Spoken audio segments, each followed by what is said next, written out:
Now that Joann's is no longer with us, may she rest in peace, are there still options for cosplayers who don't live in areas like the LA Fashion District or New York where fancy ready-made fabrics are available for purchase and to just touch and get your hands all over to make sure that it's the fabric you want to use for your cosplay?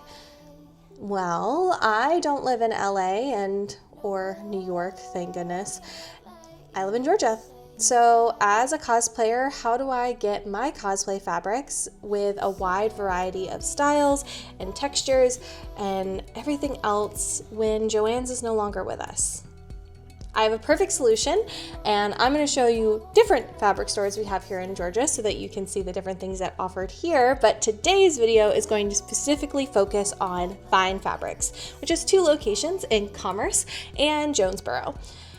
I'm really excited. It's been a while since I've been to Fine Fabrics since they've moved to their new location in Commerce, so hopefully that means their stock has widened and I'm going to be able to find some fabrics in my little oasis, even though I don't have a Joann's anymore. So I hate buying fabric online. You probably do too. I'm very much a big texture person. I want to be able to get my hands all over it and see if it's going to be right for me. So come along and see what Fine Fabrics has to offer with me.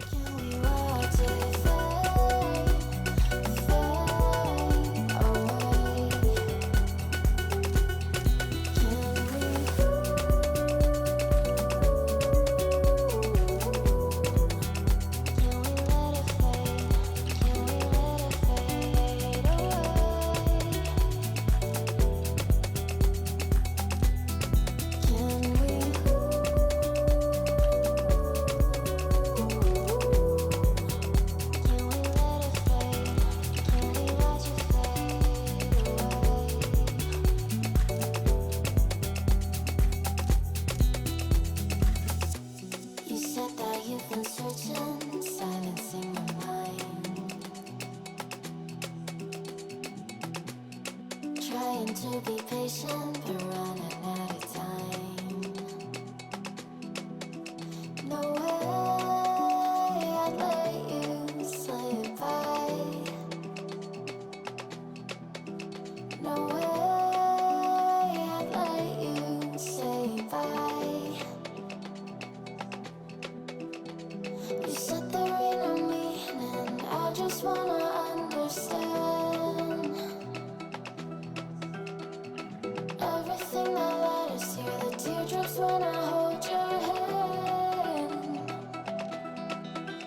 No way I'd let you slip by.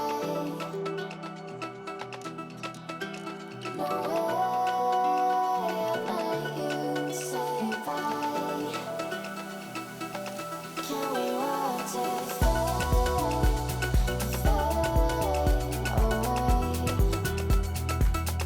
Can we let it fade away?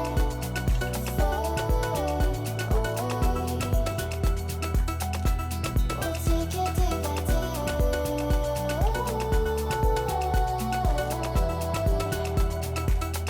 Can we watch it fade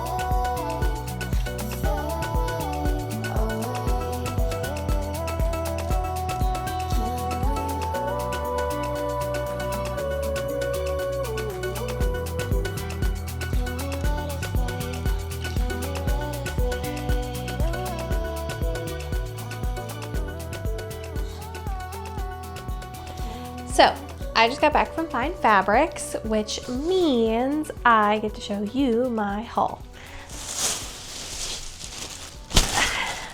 I guess we'll find out if you can figure out the character that I plan on making from the fabric choices. So let's unpack it.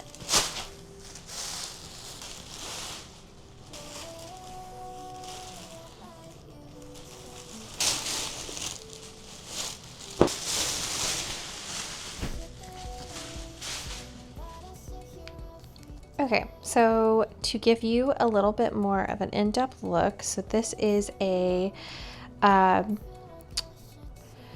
Georgette or tulle. I don't know exactly what kind of fabric it was in a couple of different sections at the store, so it's kind of hard to tell what exactly it is, but it is similar to a Georgette or a tulle, where it has these embroidered patterns, and then sequins is very light and it's obviously very see-through.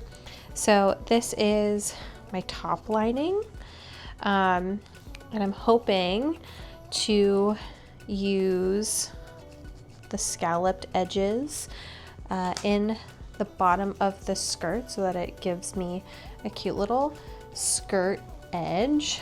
So that's one.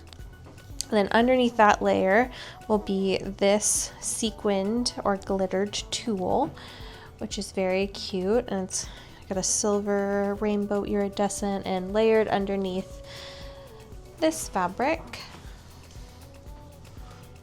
looks, let's see if I can get a piece here. I bought a lot of this because I didn't know exactly how I was going to use this fabric to get exactly what I needed. If you layer that, kind of get this nice little sparkly sheen, and I don't know if you'll get it in the video, but kind of have the sparkles that peek through without it being overly annoying and obnoxious. And then underneath that skirt fabric will be this polyester silk. So as you can see, similar to my silk dupioni, which may or may not be in my sewing room. It is.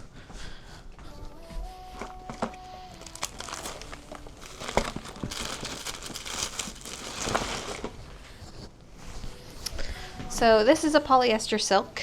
It is not traditional made out of silk, but as you can see, it's got kind of the lines and these textures in it, which makes it look really fun, similar to the silk dupioni that I am using for periwinkle, which comes from Silk Baron.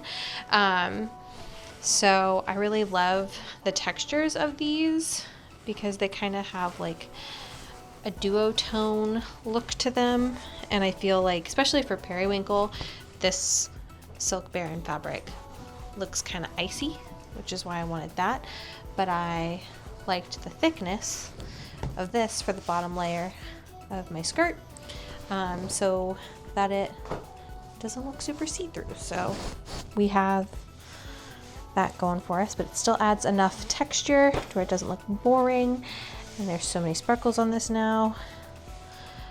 So that's that. And then the bodice, we have this really nice vibrant blue velvet,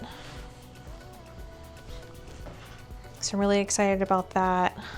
It looks dark, but then in the right light has like a lighter sheen to it, and I am either going to line it with this blue polyester, nope, this is a cotton, just kidding, it's a light blue cotton. I'm either going to line it with this, or I have some duck cloth that is dark blue, and I might use that as well, that I already had. So, but this is a bodice, and then for a cape and some other minor accessories, I've got this red fabric, which I think is dark enough but also bright enough. So I really like this pattern, or this texture as well. There was another one that was a little bit brighter than this, but I like this. This one and the other one are slight stretch, so they do have some pull, but that was really nice. And then this beaded lace, which I'm super excited about, which has some beads in it, has this nice little woodsy floral texture in it. And then I did buy this ribbon, which I really love, and I don't know exactly how I'm going to use it quite yet in this. I'm either thinking it'll be like the sleeve band, or I might find another way to use it in the sleeve, but really loved it. I thought it looked really cute for this character, so went ahead and bought it because I thought it looked too cute to pass up. You can tell I'm kind of keeping a similar theme amongst with these little flower designs in a lot of the different fabrics. So we're going with that. If you liked this video and you want to see other fabric stores here in Georgia, or maybe if Justin and I seem to travel in the next year, maybe we'll find some other fabric stores in some other states that we can take a look at. But if you liked it, hit the like button down below, hit the subscribe button if you aren't already, and leave a comment of what character you think all of this fabric is going to go towards, and maybe in the next few videos you'll see that character being created. I hope you enjoyed today, because I certainly did, and I'll see you next time, Stardust.